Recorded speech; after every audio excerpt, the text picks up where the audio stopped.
Hi, I'm Andy Wardley. You're watching Make It Down to Earth.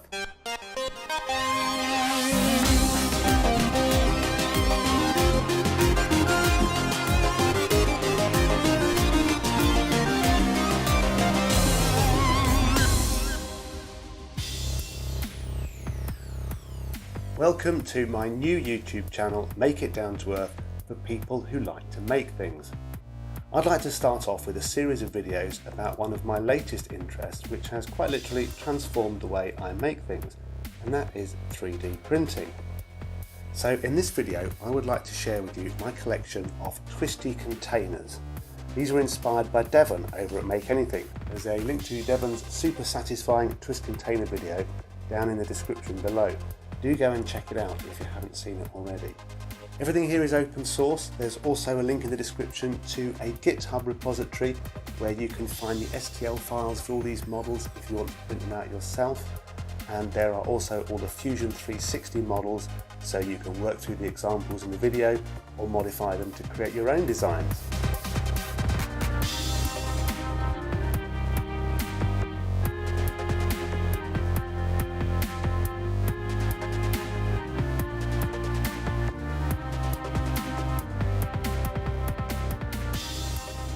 There's a variety of different shapes and sizes here, but they're all created using the same basic techniques in Fusion 360. So I'll be talking you through those, then we'll be looking at the slicer settings, and I'll also tell you what I've learned about wall thicknesses, tolerances and clearances. But before we get into too much detail, let's take a closer look at what I've made.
To create a twisty solid, we have to follow 3 simple steps. The first is to create a base profile. So on a simple container like this, it could be a hexagon, and here I've got slightly rounded corners, or it could be something more intricate like this. But we'll start with something simple. So we create a sketch on the XY plane. Now remember, the x-axis goes from left to right, the y-axis goes from front to back, and the z or z-axis goes up and down. So creating a sketch on the XY plane, or the ground plane as it's sometimes known, is like we're looking down on a sheet of paper from above. So to create the profile, we start off by drawing a polygon with its centre on the origin, and then we use the fillet tool to round off the corners. That's all we need for a simple base profile. The next step is to create a second sketch on either of the perpendicular planes. So that means the XZ plane or the YZ plane, doesn't really matter which one you use. On this sketch, all you need to do is draw a line that starts at the origin, where the centre of the polygon is, up to whatever height you want your container to be. The third and final step is to use the sweep tool. First of all, you select the base profile, then you select the path you want to sweep it up, And finally, you enter the twist angle to rotate the profile around as it's being swept up. So then we have a 3D solid, and we can save that as an STL file and import it into our slicing software. Now, as the name suggests, the slicer takes our 3D solid and slices it up into layers.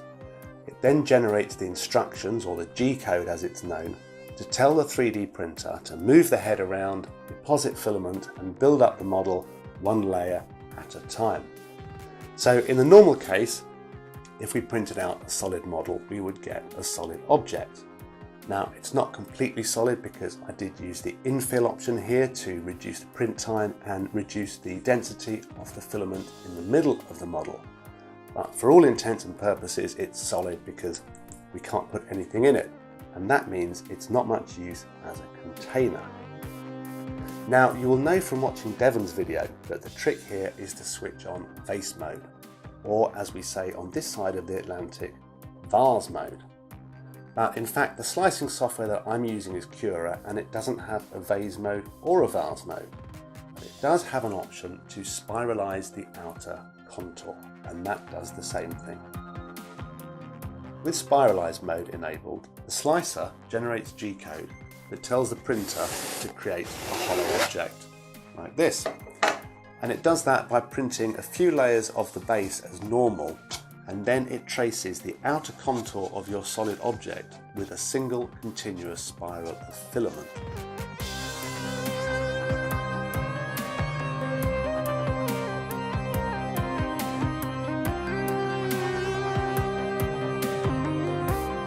The nice thing about spiralize mode is that you get a lovely clean finish, which is great for containers that you want to fit together in a really smooth, satisfying way. So we've got our outer shell, now we need to create a slightly smaller inner shell to go inside. But the question is, how much smaller should it be?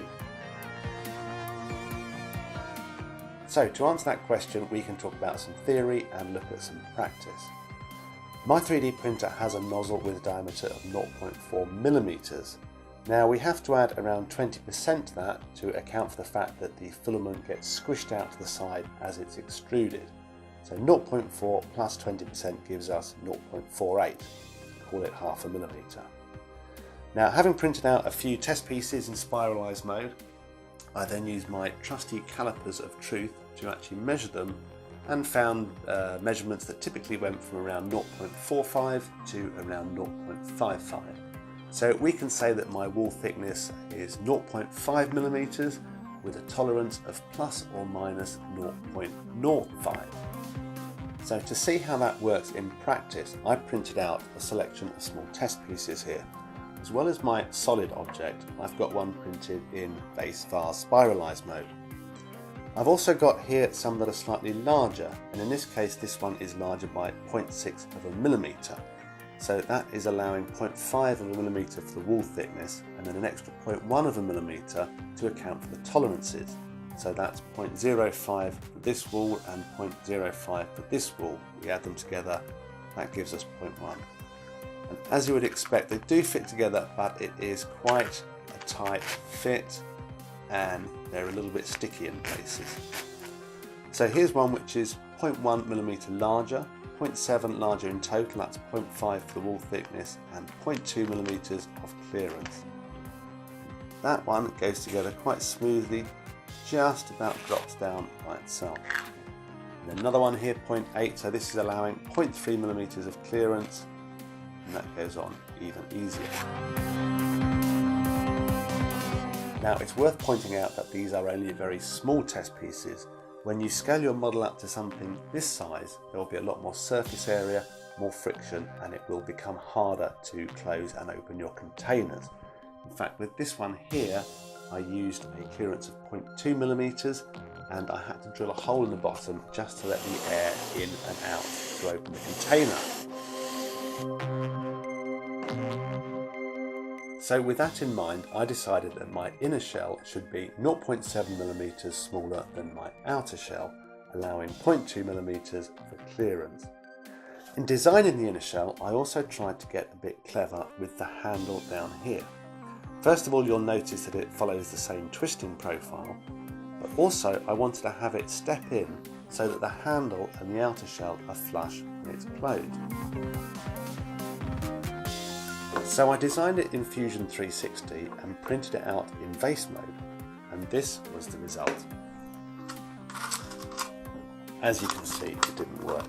And with the benefit of hindsight, it's obvious why.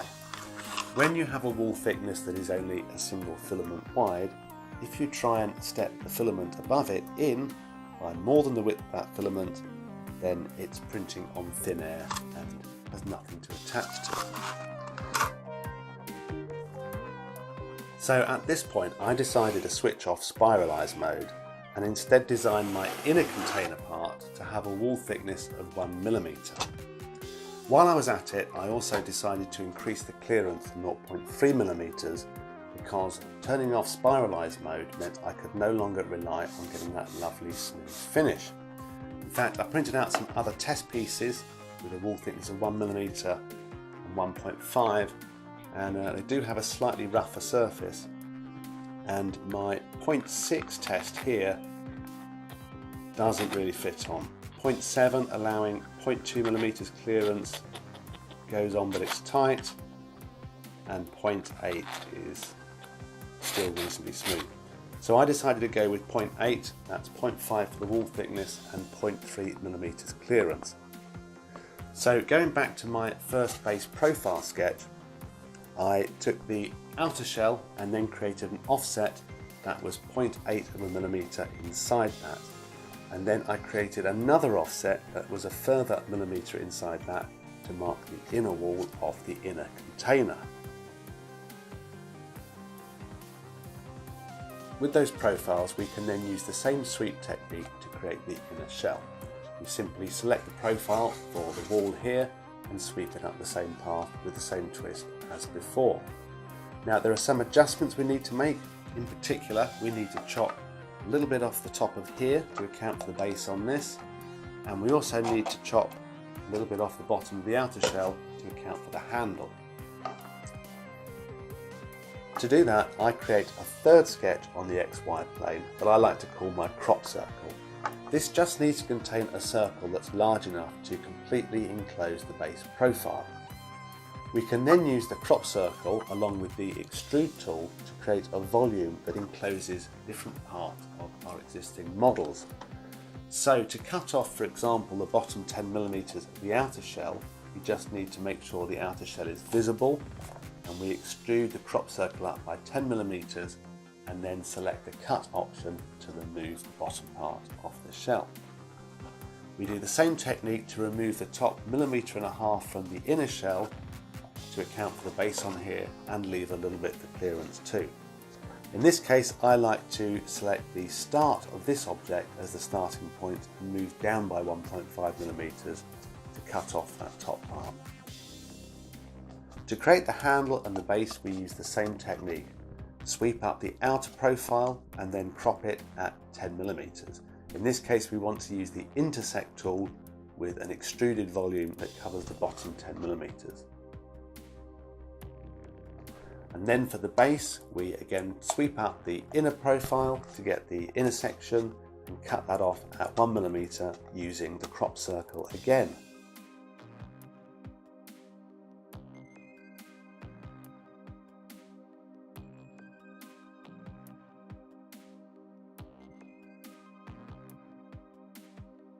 The final step is then to use the combine tool to combine the wall, the handle and the base all into one object.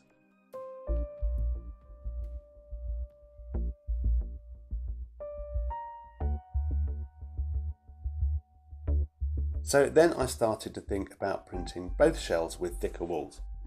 Here's a small test container I made, super twisty and actually quite solid. Initially I thought this could be quite a nice gift box for someone, but I did end up using it when I was taking things apart for storing screws and nuts and bolts in and that kind of thing. And so I thought, well, that's quite useful. What would be even more useful is to have a whole set of stacking twisty containers. So this is great when I need to have a container to put some nuts and bolts in or something. I can just take them out, use them, and when I'm done, they all go back together in a super satisfying twisty way. So these all have a basic hexagon profile, but we can get a little bit more adventurous with things like this. To create this, I started off with a hexagon and then added a smaller hexagon onto one of the corners. Then I used the circular pattern tool to replicate it onto each of the other corners. To tidy it up, I used the trim tool to delete the lines I didn't want, and then the fillet tool again just to round off the corners. As before, I used the offset tool to create my outer shells and inner shells. This time my wall thickness is 1.5mm and I left a clearance gap of 0.65mm. And they fit together very nicely indeed. I particularly like this. I think it looks like a kind of licorice twist. Very interesting pattern, that one. While I was making this, I also stumbled across this pattern. In fact, this started the same way, but by deleting a different set of lines, I ended up with a triangle pattern instead. It's quite interesting, but it's not very useful as a container, partly because it's quite hard to get it open, but there isn't actually much space in there for storing things, and it's a little bit fiddly trying to get your fingers in there to get things out. So not quite so good as a container, but still an interesting experiment nonetheless. I did think this one might make quite a nice desktop organiser for storing pens in and things like that. But I noticed that the spirals don't mesh together very well at all really. So that inspired me to make these. And for these I went to a website. There's plenty of websites online where you can design cogs, and I found one, designed a cog and then downloaded it as an SVG file. I could then import that into my sketch and create these twisty containers in exactly the same way as before. In this case I've got black on the inside of one and orange on the outside, and the other has orange inside and black on the outside. But the nice thing is that the twist goes in opposite directions, so the two do fit together and mesh in a doubly super satisfying way.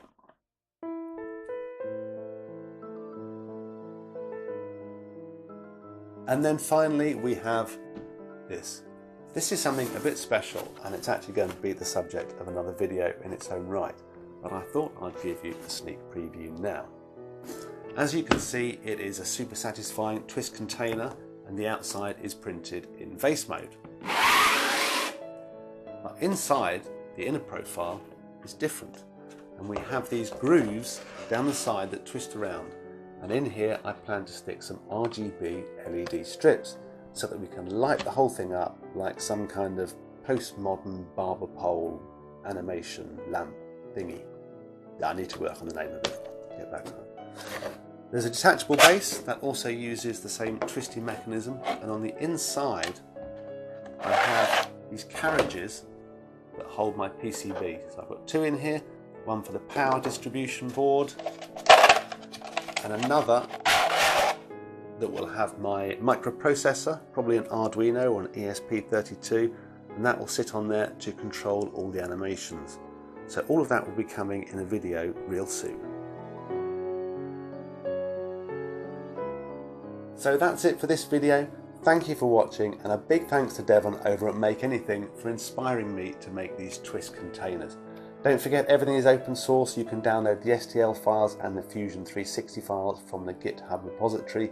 There's a link in the description below. In the next video, we're going to be looking at sphericons. I hope you'll join me for that.